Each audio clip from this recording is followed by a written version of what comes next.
Well, it's an absolute pleasure to be here with you today to discuss the subject of sport for all. Over the next 15 minutes or so, I'm going to talk to you briefly about the Paralympic movement, the power of sport, and why it's such a tremendous tool for driving social inclusion. Along the way, I hope you understand why I'm so excited about the next decade of sport here in Australia, in particular, the opportunities around the Victoria 2026 Commonwealth Games and the Olympic and Paralympic Games Brisbane 2032. We do three things. Our mission is to lead the Paralympic movement, oversee the delivery of the Paralympic Games, and support the members to enable para-athletes to achieve sporting excellence. Today, sport organizations must be more than just sport. Sport organizations must have a strong sense of purpose. That is why we recently made a strategic decision, a choice, to make greater efforts to demonstrate the societal benefits of parasport. In trying to achieve our vision, which is to make for a more inclusive world through parasport, we focus our efforts on three strategically important areas. Firstly, we serve our members and athletes to advance the Paralympic movement. We engage with each of our member organizations to maximize what each of them brings to the Paralympic movement.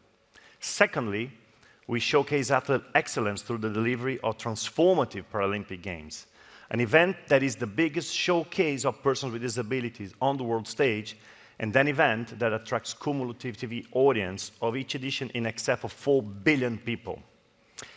As the pinnacle global sporting event for para-athletes, the Paralympic Games showcase the very best of parasport, furthering the growth of the Paralympic movement.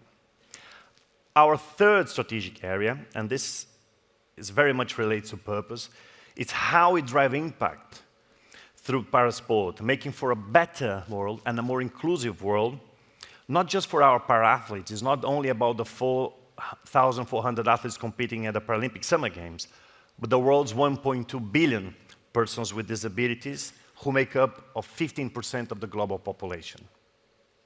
For us, it is not just about sport for all, but ensuring an inclusive world for all, with opportunities to succeed at all levels of society existing for everyone, regardless of their gender, sexual orientation, ethnicity, or ability. And with a 9-year-long runway leading up to the Brisbane 2032 Paralympic Games, it is absolutely vital that stakeholders here unite to ensure everything is done to not just stage the best games possible, but deliver games that will change Australia forever. Like Australia, Great Britain boasts a strong global reputation for disability rights. Because of this, quite a lot of people underestimated the impact London 2012 Paralympic Games would have on the host country. Quite simply, London 2012 Games had a seismic impact, transforming British society and culture forever. At London 2012, domestic media coverage of the Games reached record levels with the outstanding performances of Paralympians, front and back page news. Today, British Paralympic athletes are household names in Great Britain. According to post-Games research, 1 in 3 people in the UK, equivalent to 20 million people, change their attitudes towards disability due to experiencing the Games either as spectator, TV viewer, or through the media. Changing attitudes is one thing, but what impact did it have? Well, in 2018, figures from the Office of National Statistics found 1 million more persons with disabilities were in employment in the UK compared to before the London 2012 Paralympics. This increase in employment was not just a result of changed attitudes, but the performances of Paralympians and the success of the Paralympics empowered persons with disabilities to be more confident to go out and seek work and be part of an inclusive society. From a sport point of view, Australia has a chance to increase parasport participation and create a new generation of Paralympic athletes. From a societal perspective, the Games are an opportunity to engage, inspire, and change the mindset of people. Following the great success of Sydney 2000 Paralympic Games, Brisbane arguably starts in a stronger position than any other Paralympic host city. Paralympians such as Ellie Cole, Dylan Alcott, Kurt Fernley, and Madison De Rosario are already household names and fantastic advocates for the impact the Paralympic Games can have. They are role models who can inspire the next generation. With many major corporate organizations looking to strengthen their sense of purpose and take measures to drive their inclusion efforts, I think the decade ahead could be very special for Australian Paralympic sport. And I, for one, am greatly excited. To finish, I just want to leave you with one last thought. I truly believe the Paralympic Games are a showcase of what persons with disabilities can achieve when given the right opportunity and platform to succeed. Now imagine if this could be replicated elsewhere in our society, with persons with disabilities given an opportunity to fully succeed in all areas of life, whether that be in education, employment, government, or elsewhere. Only by celebrating difference rather than fearing it, this world will be a better place. And what better way to achieve this through sport? We want sport to be the first opportunity. We want sport to be the first time when people with disabilities, by being given a chance, they make fantastic things and they impress the world. We want it to be the first, but certainly not the last and not the only one. Thank you very much.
you were talking in your speech about, how many people with disabilities are frozen out still cannot access sport.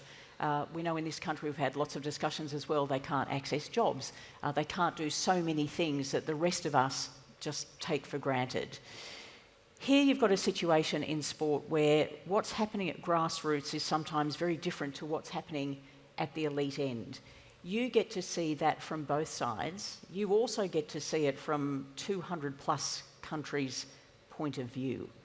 Are we all at a different standard? Is part of the problem with these discussions that we see where we are on that road, we don't necessarily see where everybody else is on that road, and that sometimes that will be different and potentially put us in conflict, yet we need to find a way to bring people together? Yes, I think that's one of the jobs of an international organization like ours, is understand these differences.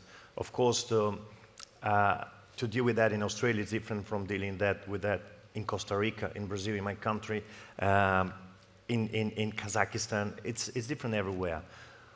What you have to have really clear is the vision, how sport will contribute to inclusion in your society. And when it comes to games, it's easy. I just give a few examples from the case of the Colombian athlete Luis to China with 80 million persons with disability, from one individual to 80 million. But not any country in the world can host games, and that's the challenge. Australia can host games. We are having games in France, Russia had games, the US, all the top countries in the world. But the vast majority of the people, they don't live in these countries. So how we can then support them to understand that sport should be a vehicle for inclusion, give them the tools, make them engage with their own government. Because this, to me, is where it's the big challenge that we have. We have Victoria 2026, we have Brisbane 2032. The vision for these games is very well articulated in the bid dossier. We know where we're going. And we will see after the games an incredible legacy for persons with disability. No doubt here we will have the National Paralympic Committee of Australia working really hard. We know that. But what in the neighborhood countries here in Oceania, for example, what will be the benefit for that? What is the vision for them? What will the Brisbane Games in 2032 affect them positively? And I think that's a plan that we as international governing body we have to help to drive by interacting with governments and civil society and the organized sport community of these nations, but also what happens in those countries that will never host the games or when is disconnected from the games. Because this is to me, it's really difficult to understand. In my country, for example, we all were fantastic Rio 2016, let's do a lot of things for persons with disability and really change, let's say, the landscape for persons with disability in Brazil. More than 30 million persons with disability living there. But with the closing ceremony of those games, everything changed. And sport went back to be that nice to have thing that, yeah, it's amazing to have sport, but not seen as a strategic tool to advance society, to advance different areas of society. And this is what we try to communicate with the games. Sport can be a catalyst, and not only big sport events that cost billions. Sport activities like the one who benefited Luis, a small project in his village in the middle of Colombia, helped him and helped others by his example and his leadership afterwards to make for a more inclusive community there. So the thing that I can't understand sometimes, and it's difficult going for country to country speaking with politicians, is why normally sport is so underestimated. Even physical education is underestimated in the vast majority of the countries.